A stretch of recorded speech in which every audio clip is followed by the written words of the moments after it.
Good morning students. आज हम inorganic chemistry की यूनिट फर्स्ट का लेक्चर 3 लेंगे, जिसके अंदर हम शाई और शाई स्क्वायर के बारे में बात करेंगे।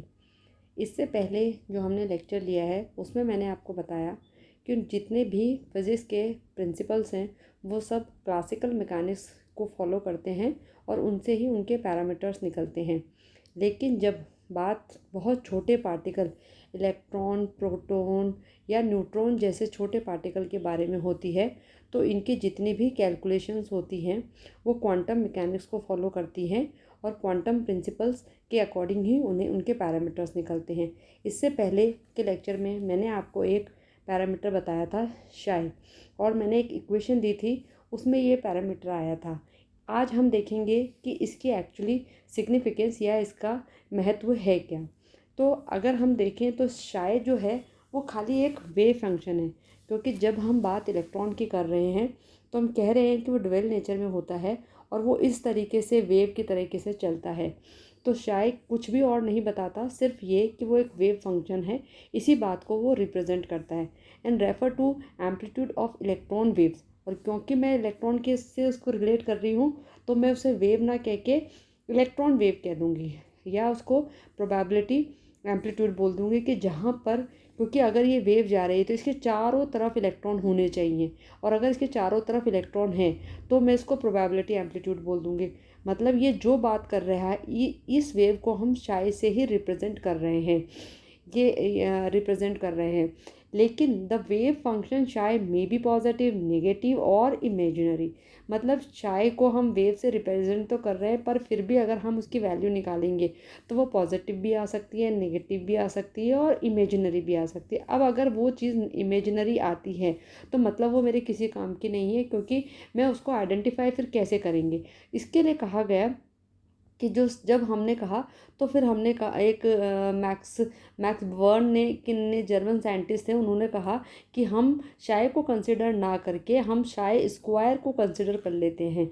शाय स्क्वायर जो होता है इज़ अ हाई होता है, probability finding an electron is high, that is electron is an present. मतलब अगर जो शाय स्क्वायर आया तो शाय स्क्वायर की जो वैल्यू होगी उसमें इलेक्ट्रॉन प्रेजेंट है ही है। इसका मतलब उसमें कोई चीज़ नेगेटिव या इमेजिनरी नहीं है, जबकि हमने ऊपर साफ लिखा है कि वो नेगेटिव भी हो सकता है, इमेजिनरी भी हो सकता है। अब अगर हम इलेक्ट्रॉन के पाए जाने की बात कर रहे हैं और वो अगर नेगेटिव में है या इमेजिनरी डिजिट्स में आ रहा है, तो इसका मतलब इलेक्ट्रॉन वहाँ है ही नहीं। जबकि जो शाय होता है, शाय स्क्वायर आएगा, वो कुछ इस तरीके से आएगा, मतलब वो कभी भी नेगेटिव नहीं जा रहा और इमेजिनरी तो जा ही नहीं रहा, उसकी तो कोई चीज़ बनी नहीं रही। इसका मतलब हम जब भी बात करेंगे तो शाय स्क्वायर की बात करेंगे अगर मेरा इलेक्ट्रॉन कहीं पर भी पाया जा रहा है। ये हमारा क्वांटम मैकेनिक्स की जो इक्वेशन थी उसमें अगर हमने ये पैरामीटर यूज़ किया तो उस पैरामीटर को हम कुछ इस तरीके से डिफाइन करेंगे। उसके बाद बात आती है और difference between orbital and orbitals. ये जो ऑर्बिट है इसको बेसिकली नील्स बोहर ने दिया था, क्योंकि नील्स बोहर ने ये कहा था कि जो इलेक्ट्रॉन्स होते हैं वो इस तरीके से गोले में इलेक्ट्रॉन यहाँ यहाँ चक्कर लगाते रहेंगे। ये गोला छोटा भी हो सकता है, ये और बड़ा भी हो सकता है, अलग अलग का अलग अलग होगा, लेकिन कुछ इसी तरीके का सर्कुलर पाथ होगा। इस सर्कुलर पाथ में ये हमेशा चलते रहेंगे। जबकि ऑर्बिटल तब आए जब हमें पता चला कि नील्स बोहर की जो थ्योरी थी वही फेल हो गई और पता चला कि ऐसी ऑर्बिट्स कुछ होती ही नहीं है। अब ये थ्योरी कहाँ फेल हुई थी, जहाँ पर कि हाइजेनबर्ग अनसर्टेनिटी प्रिंसिपल आ गया। जैसे ही हाइजेनबर्ग अनसर्टेनिटी प्रिंसिपल आया, उसने कहा ऑर्बिट जैसी कोई चीज़ हो ही नहीं सकती, क्योंकि हम या तो किसी की पोजीशन ही निकाल सकते हैं या उसका मोमेंटम ही निकाल सकते हैं। अब अगर मुझे किसी की पोजीशन पता ही नहीं है तो मैं कैसे बोल सकती हूँ कि वो एक गोले में ही चल रहा है। इसका मतलब वो चल ही नहीं रहा, वो घूम रहा है क्योंकि उसमें मोमेंटम है, लेकिन वो एक गोले में घूम रहा है ये ज़रूरी नहीं है। तो जो ऑर्बिट की कॉन्सेप्ट थी वो गलत हो गई और ऑर्बिटल का जो कॉन्सेप्ट था वो आगे कैरी ऑन हुआ। तो इसको हमने इस तरीके से बोला है कि जो इलेक्ट्रॉन नाभिक के जो ऑर्बिट होंगे वो एक वेल डिफाइंड सर्कुलर पाथ होगा। यहाँ देखो साफ साफ लिखा हुआ है, ये एक सर्कुलर पाथ है जो नील्स बोहर ने कहा था, और नाभिक के चारों तरफ है और इसमें इलेक्ट्रॉन रिवॉल्व करते रहेंगे या घूमते रहेंगे। जबकि जो ऑर्बिटल है वो थ्री डायमेंशनल होगा। थ्री डायमेंशनल मतलब कुछ इस तरीके से, अगर मैं ये कहूँ कि मेरा इलेक्ट्रॉन ऊपर की तरफ है तो वो वहाँ भी हो सकता है, प्लेन में एक्स एक्सिस पे तो वो वहाँ भी हो सकता है, प्लेन में वाई एक्सिस पे तो वो वहाँ भी हो सकता है। मतलब मेरा इलेक्ट्रॉन चारों तरफ पाया जा सकता है, उसका कोई एक पाथ मैक्सिमम नहीं डिफाइन नहीं है। और इस जगह पर जहाँ मैंने प्रोबेबिलिटी बात करी, तो मैंने ये जो मेरा पाथ बनाया 3D डायमेंशन का, ये जो पाथ है यहाँ पर मैक्सिमम इलेक्ट्रॉन के पाए जाने की प्रोबेबिलिटी अप टू 90% होती है। इसका मतलब ये हुआ कि ऑर्बिट तो केवल एक सर्कुलर पाथ है जो न्यूक्लियस के चारों तरफ है, जबकि ऑर्बिटल जो है वो एक थ्री डायमेंशनल पाथ है जहाँ पर कि इलेक्ट्रॉन के पाए जाने की जो प्रोबेबिलिटी है अप टू 90% है। सेकंड जो इसमें डिफरेंस है वो ये है कि ये एक प्लेनर मोशन में ही इलेक्ट्रॉन को डिफाइन करेगा। मतलब आपका जो इलेक्ट्रॉन है एक प्लेन में एक्स एक्सेस और वाई एक्सेस में ही चल रहा है, वो कभी भी उसके ऊपर नहीं जाएगा। जो बात करनी है हमको एक ही प्लेन में करनी है। जबकि जो ऑर्बिटल था वो थ्री डायमेंशनल है, तो डेफिनेटली उसका जो इलेक्ट्रॉन है वो ऊपर भी हो सकता है, नीचे वाले प्लेन वाली दोनों एक्सेस में भी हो सकता है।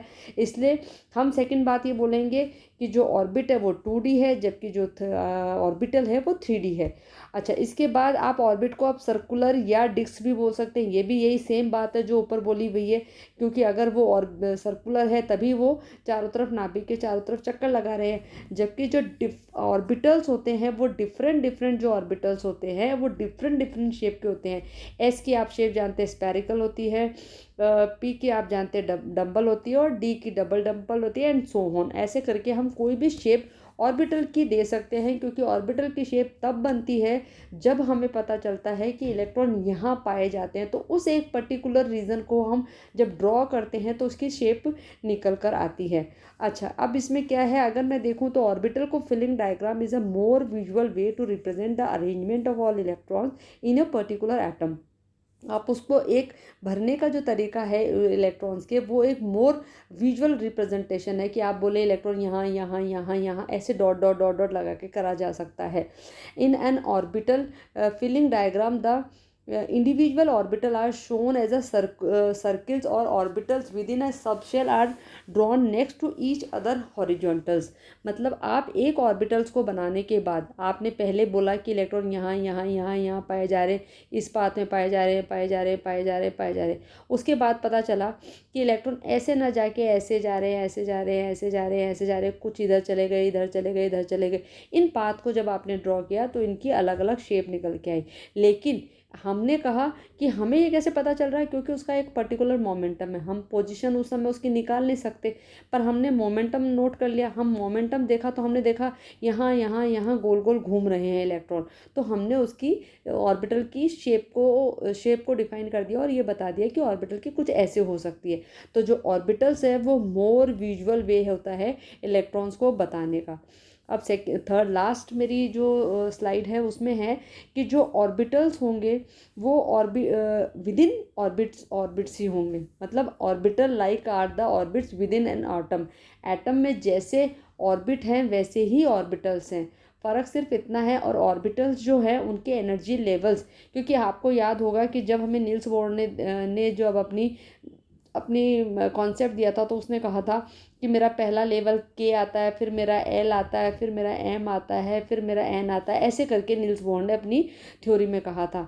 तो क्या ऑर्बिटल्स में ये सब नहीं होता है? ऑर्बिटल्स में भी बिल्कुल ऐसे ही होता है, एनर्जी लेवल्स बिल्कुल ऐसे ही होते हैं। Energy level where is the more orbital in the path where electron more surround the circular atom and probability of finding in electron maximum हो जाती है। जो उसका पाथ है वहाँ जहाँ मैक्सिमम है उन लेवल्स को हम डिफाइन करने के लिए इसको हम शेल बोल देते हैं। इसके जो दूसरे लेवल्स हैं जहाँ पर कि इलेक्ट्रॉन पाया जा रहा है वो एस में भी हो सकता है, वो पी में भी हो सकता है, वो डी में भी हो सकता है, वो एफ में भी हो सकता है। कुल मिलाकर बात यह है कि जो ऑर्बिटल्स हैं वो आफ्टर डी ब्रॉगली और हाइजेनबर्ग के आए हैं, और उसी से ही हमें ये पता चला कि जिस इलेक्ट्रॉन को हम नाभिक के चारों तरफ ढूंढ रहे थे वो वहाँ ना होके इन वाली किसी भी सब सेल में प्रेजेंट होते हैं। अब इसके बाद का जो टॉपिक है वो क्वांटम नंबर है, जो कि किसी इलेक्ट्रॉन को इन ऑर्बिट्स में रखने के तरीके को बताता है, जिसे हम कल डिस्कस करेंगे। Thank you very much.